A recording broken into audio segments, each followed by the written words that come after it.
Hello అండి, అందరికీ నమస్కారం. Welcome back to Akkireddy vlogs. మన వీడియో ఫస్ట్ టైం కానీ చూస్తే సబ్స్క్రైబ్ చేయండి. వీడియో నచ్చితే లైక్ చేయండి. లైక్ చేయడం వలన చాలామందికి మన వీడియో అనేది రీచ్ అవుతుందండి.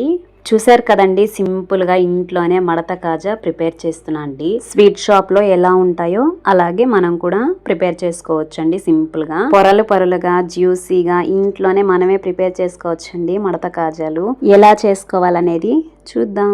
ముందుగా మిక్సింగ్ బౌల్ తీసుకొని 2.5 కప్పు మైదా తీసుకొని జల్లించుకున్నానండి. 2.5 కప్ అంటే పావు కేజీ పడుతుంది. ముందుగానే కరిగించి పెట్టుకున్న 4 స్పూన్స్ బటర్ వేసుకొని, బటర్ ప్లేస్ లో నెయ్యి అయినా వేసుకోవచ్చు. కొంచెం వంట సోడా వేసుకొని మొత్తం కలిసేంత వరకు కలుపుకోవాలి. పొడి పొడిగా కొంచెం కొంచెం వాటర్ వేసుకుంటూ చపాతీ ముద్దలాగా కలుపుకోవాలి. సాఫ్ట్ గా అయ్యేంత వరకు కలుపుకొని మూత పెట్టుకొని 10 మినిట్స్ పక్కన పెట్టుకున్నాను. కాజాల కోసం షుగర్ సిరప్ రెడీ చేసుకుంటున్నాము. స్టవ్ మీద గిన్నె పెట్టుకొని 3 కప్పులు షుగర్ వేసుకొని 3 కప్పులు వాటర్ వేసుకున్నాను. ఏ పాకం అవసరం లేదు. గరిటతో కదుపుతూ షుగర్ మెల్ట్ అయ్యేంత వరకు కరిగించుకొని 1/2 టీ స్పూన్ యాలకుల పొడి వేసుకొని కలుపుకుంటున్నాను.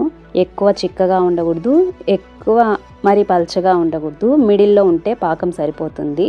మూత పెట్టుకొని స్టవ్ ఆపేసుకున్నాను. ఇక్కడ మైదా తీసుకుంటున్నాము. 10 మినిట్స్ నానబెట్టుకున్నాం కదా, మైదా తీసుకొని కొంచెం సగం పిండి తీసుకొని రౌండ్ చేసుకొని మైదా చల్లుకొని చపాతీలాగా పల్చగా ఈ విధంగా చేసుకోవాలి. నెయ్యి కానీ డాల్డా కానీ అప్లై చేసుకొని తర్వాత దానిపైన మైదా చల్లుకొని స్ప్రెడ్ చేసేసుకోవాలి.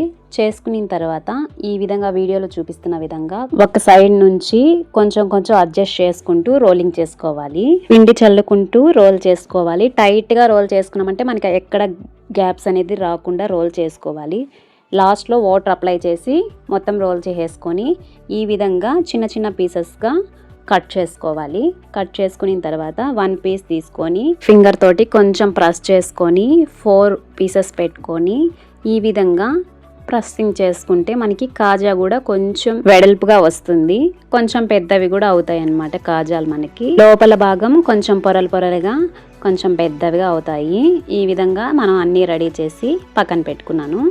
తర్వాత స్టవ్ మీద కడాయి పెట్టుకొని డీప్ ఫ్రైకి సరిపడా ఆయిల్ వేసుకొని ఆయిల్ హీట్ ఎక్కిన తర్వాత మంటని లో ఫ్లేమ్లో పెట్టుకొని ఒక్కొక్కటిగా కాజాలు ఆయిల్లో వేసుకున్నాను. మీడియం ఫ్లేమ్లో పెట్టుకొని గోల్డెన్ బ్రౌన్ కలర్ వచ్చేంత వరకు ఫ్రై చేసుకున్నాను కాజాలని. చూడండి, పొరలు పొరలుగా వచ్చాయి కదండి. ఇక్కడ కాజాలు కూడా ఫ్రై అయినాయి. అది ఫ్రై అయింది ఎలా తెలుస్తుందంటే ఆయిల్లో బబుల్స్ కూడా కొంచెం తగ్గాయి కదండి. వేసినప్పుడు లాగా కాకుండా కొంచెం తగ్గినప్పుడు కాజాలు మనకి ఫ్రై అయినట్టు, కరెక్ట్గా ఫ్రై అయినట్టు ఆయిల్లోంచి తీసుకొని పక్కన పెట్టుకున్నాను. ఇక్కడ వచ్చేసి చక్కెర పాకం స్టవ్ మీద పెట్టుకుంటున్నాను. చల్లారిపోయింది కాబట్టి కొంచెం హీట్ చేసుకొని కాజాలు ఇందులో వేసుకున్నాను. వేసుకున్న తర్వాత ఎక్కువ టైం పట్టదండి. గరిటతో అటు ఇటు కదుపుతూ ఒక 3 మినిట్స్ మూత పెట్టుకొని 3 మినిట్స్ అలా ఉంచుకుంటే లోపల పొర పొరల్లోకి సిరప్ అనేది వెళ్తుంది. ఈ విధంగా 3 మినిట్స్ ఉంచి స్టవ్ ఆపేసుకొని దించుకొని సర్వింగ్ బౌల్లో సర్వ్ చేసుకుంటే కాజాలు రెడీ అండి. అంతేనండి, జ్యూసీ మడత కాజాలు ఎలా ప్రిపేర్ చేసుకోవాలో చూసారు కదండి. సింపుల్గా ఇంట్లో మనమే ప్రిపేర్ చేసుకోవచ్చండి మడత కాజాలు. ఈ వీడియో నచ్చితే మీరు కూడా తప్పకుండా ట్రై చేసి ఎలా వచ్చాయి అనేది కామెంట్ రూపంలో తెలియచేయండి. ఈ వీడియో నచ్చితే సబ్స్క్రైబ్ చేయండి, లైక్ చేయండి, షేర్ చేయండి, కామెంట్ చేయండి. Thank you for watching.